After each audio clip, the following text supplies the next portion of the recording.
বিশ্বকাপের ফাইনালে মুখোমুখি হতে চলেছে লিওনেল মেসির আর্জেন্টিনা এবং লামিন ইয়ামালের স্পেন।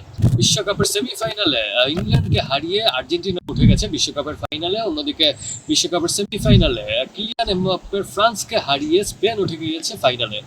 বিশ্বকাপের মঞ্চে এখনো পর্যন্ত দুই দল কোনো ম্যাচ খেলেছে কিনা এবং সেই ম্যাচের ফলাফল কি ছিল তাই এই ভিডিওতে আপনাদেরকে জানাবো।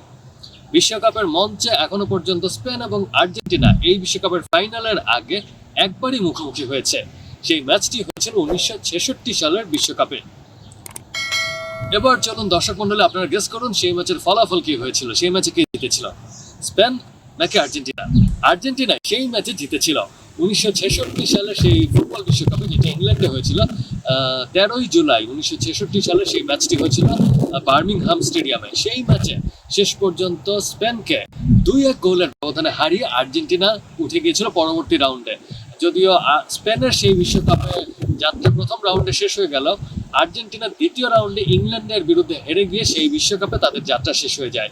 আর সেই বিশ্বকাপে স্পেনের বিরুদ্ধে যে 2-1 গোলের ম্যাচটি জিতেছিল আর্জেন্টিনা, সেই ম্যাচের 66তম মিনিটে গিয়ে লুইস আর্টিমের গোলে এগিয়ে যায় আর্জেন্টিনা। তবে স্পেন কিন্তু সেই ম্যাচে সমতা ফেরাতে খুব বেশি সময় নেয়নি, মাত্র 2 মিনিটের ব্যবধানে, অর্থাৎ ম্যাচের 68তম মিনিটে পিডির গোলের মাধ্যমে কিন্তু স্পেন 1-1 গোলের সমতা নিয়ে এসেছিল ম্যাচে।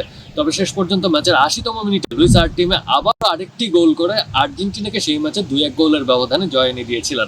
দর্শক মণ্ডলী, এবারের ফাইনাল ম্যাচে কি মনে হয়, স্পেন কি বিশ্বকাপে প্রথমবারের মতো আর্জেন্টিনাকে হারাতে পারবে, নাকি আর্জেন্টিনা বিশ্বকাপে স্পেনের বিরুদ্ধে তাদের দ্বিতীয় জয়টি পাবে? কমেন্টসের মাধ্যমে আশা করি জানাবেন।